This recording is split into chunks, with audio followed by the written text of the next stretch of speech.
परम पूज्य गुरुदेव व महर्षि के दिव्य आशीर्वाद एवं विराट सत्ता की अंतः प्रेरणा से मैं आरती अक्षरा आप सभी के सामने आत्म पूजा उपनिषद के सूत्रों की सरल व्याख्या लेकर पुनः उपस्थित हूँ। साथियों, अभी तक हमने 3 सूत्रों की गहराई में जाकर डुबकी लगाई। आज हम चौथे सूत्र की ओर यात्रा करेंगे।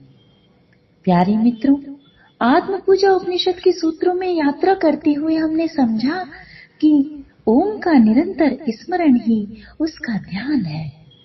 दूसरा सूत्र समझा कि कर्मों के कारण की समाप्ति ही आवाहन है, निश्चल ज्ञान ही आसन है। इसी क्रम में आगे बढ़ते हुए हम चौथे सूत्र की गहराई को समझने की कोशिश करेंगे। चौथा सूत्र है, मन का ऊपर की तरफ बहना ही जल है। जब हमारे मन की धारा ऊपर की ओर प्रवाहित होती है तब वही पूजा का जल है। परंतु मन का ऊपर की ओर बहना इतना आसान नहीं, क्योंकि हमारे मन की तो जन्मों जन्मों से नीचे की ओर प्रवाहित होने की आदत है। इस आदत को तोड़ना होता है, तब मन अपनी दिशा बदलता है।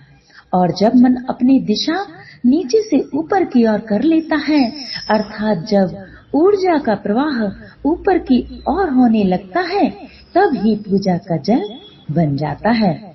अब यह जल साधारण जल नहीं, अब इसमें तुम्हारे प्राणों की ऊर्जा तरंगित है। यदि हम गौर से देखें तो जितनी भी ध्यान विधियां हैं वह मन की आदतों को तोड़ने वाली हैं।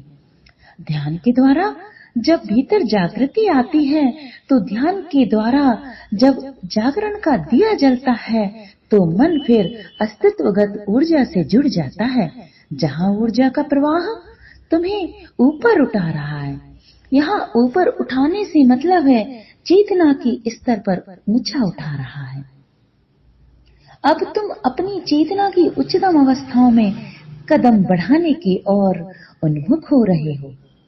अभी पूजा में तुम जो जल चढ़ाते हो वह जल चढ़ाना व्यर्थ ही होगा, वह जल चढ़ाना कृत्रिम होगा, ऊपर ऊपर दिखावा ही होगा, यदि तुम्हारे मन का बहाव ऊपर की ओर नहीं है। ध्यान के सतत अभ्यास से जब तुम सतोगुण चेतनावान होते हो तो मन सात्विक ऊर्जा से परिपूरित होकर ऊपर की ओर बहने लगता है।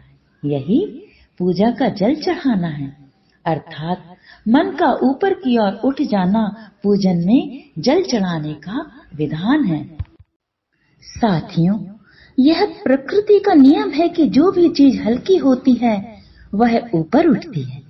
जब हमारा मन इच्छाओं और वासनाओं से भरा होता है तो इतना भारी होता है कि वह उठ नहीं पाता।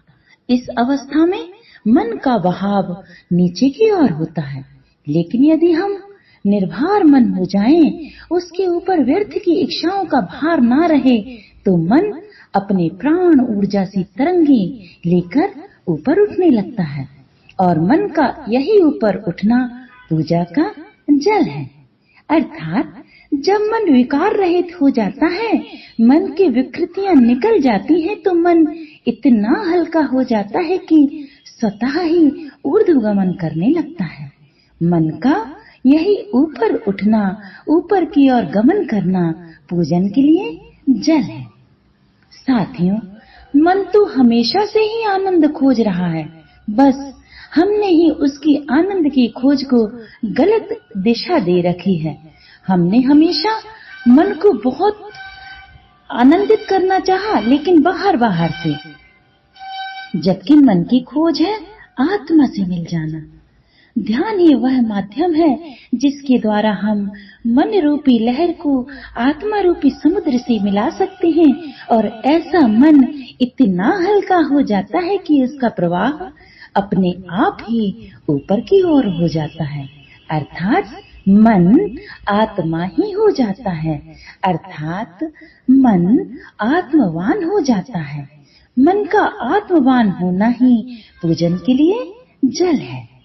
उठो, जागो और भाव से भरकर मन को विकार रहित कर, मन को हल्का कर आओ परमात्मा की पूजन हेतु उसको जल अर्पण करें। आओ आत्म पूजा करें। जय गुरुदेव।